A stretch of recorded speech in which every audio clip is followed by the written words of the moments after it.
Magandang umaga Pilipinas, kayo po ay nakatutok pa rin sa Panahon TV. Local news naman tayo, nananatili yung paninindigan ni President Rodrigo Duterte laban sa mining. Sa isang pahayag, idinipensa ng Pangulo yung kanyang pagtatalaga kay Environment Secretary Gina Lopez at iginiit na dapat sumunod yung mga mining firm. Yan po ay sa patakaran ng pamahalaan o kung hindi ay ipasasara sila ng mga ito.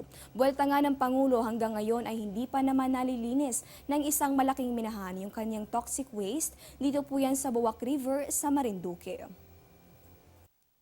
Kayong mga minahan dyan, pati yung Marcoper, hanggang ngayon hindi pa ninyo nalinis yung dumi ninyo.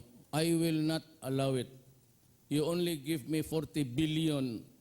Lahat kayo each year. I can do away with the 14. Sirahan ko kayo lahat. You obey or we will survive as a nation without you. Sa kaugnay na balita naman, hindi nagtatapos sa simpleng pagsuko ang kampanya ng pamahalaan laban sa iligal na droga. Sa Maguindanao, ilang mga dating drug users at pushers ang kaisa sa kampanya para sa kapaligiran. Noong nakalipas na linggo, umabot sa 200 drug surrenderies ang nag-volunteer na magtanim ng 1,000 binhi ng mahogany trees.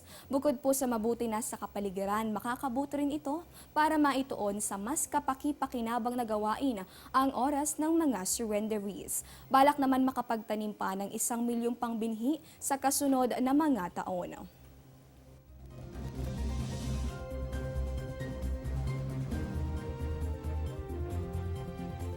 Balitang siyensya naman tayo, alam mo bang isa sa bawat 10 tao sa mundo yung walang access sa malinis na inuming tubig? Yan po mismo yung balak solusyonan nitong biofoam na nadiskubre ng Washington University sa Amerika. Kaya nitong ma-purify ang tubig mula sa dagat o sa maruming source. Gawa sa 2 layer ang biofoam sheets, ito po ay gumagamit ng proseso ng evaporation at condensation para masala ng foam yung dumi o kaya naman yung alat na mula sa dagat para nga mainom yan ng mga nangangailangan na tao. At samantala na pag-uusapan na rin natin yung mga pagtuklas, tuklasin naman natin kung magiging mainit ba yung panahon ngayong araw. Alamin natin yung forecast ng Pag-asa, unahin natin dito sa Luzon. Sa Metro Manila, ang inaasahan nating panahon ay generally fair weather. Ibig sabihin po yan, magpapakita si haring araw, pero nariyan pa rin naman yung tsansa ng mga pulupulong pag-ulan o pagkidlat at pagkulog. Ganyang panahon din yung mararanasan dito sa may Baguio, Tuguegarao hanggang dito sa may bahagi ng Tagaytay at pati na rin sa may Legazpi.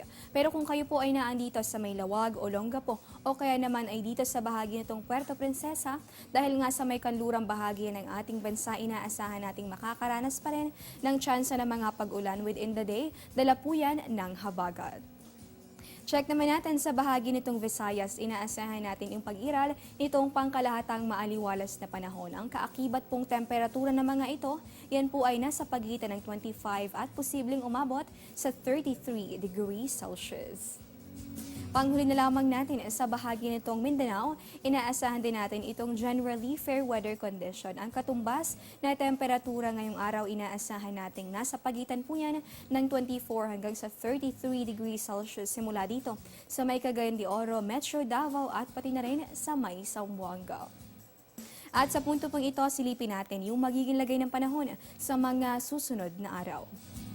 Unahin po natin dito sa Baguio City, pangkalahatang maaliwalas na panahon na yung iiral sa mga susunod na araw. Kabaliktaran yan ng ating mga naranasang pag-ulan noong mga nakalipas na araw. Ang ating temperatura, pagitan po yan ng 16 hanggang sa 23 degrees Celsius. Tingnan naman natin dito sa Metro Manila. Para sa mga estudyante, inaasahan natin itong maalinsangang panahon. Gayunman, huwag kalilimutan magdala ng payong dahil nariyan pa rin naman yung tsansa ng mga pulupulong pag-ulan o pagkidlat at pagkulog. Ang temperatura natin sa mga susunod na araw, posible po yung umabot sa 34 degrees Celsius. Check naman natin dito sa bahagi nitong Metro Cebu. Sa susunod na 2 araw, pangkalahatang maaliwalas na panahon yung ating inaasahang iiral. Pero pagsapit nitong araw ng Sabado, inaasahan natin na magbabalik itong maulap na kalangitan na siyang magdadala ng mga pulupulong pag-ulan o pagkidlat at pagkulog. Check naman po natin dito sa may bahagi nitong Metro Davao. Magpapakita si Haring Araw pero huwag maging kampante. Ano po, narin pa rin kasi yung tsansa ng mga pulupulong pag-ulan at pagkidlat pagkulog. Temperatura natin, posible po yan sa 34 degrees Celsius. Sa araw po yan ng Biyernes. Kaya naman, huwag kalilimutang mag-stay hydrated dahil bahagya pong mataas yan at sa mga nabanggit na araw, posible pa rin yung tsansa ng mga isolated rain showers or thunderstorms. Panghuli na lamang natin dito sa bahagi nitong Zamboanga City. Katulad ng panahon na mararanasan sa bahagi na ng Metro Davao, inaasahan din natin itong generally fair weather condition. Temperatura natin in the next 3 days sa pagitan po yan ng 24 at posibleng umabot yan sa 33 degrees Celsius sa mga susunod na araw. Diyan lamang po kayo, magbabalik pa kami matapos ang isang paalala.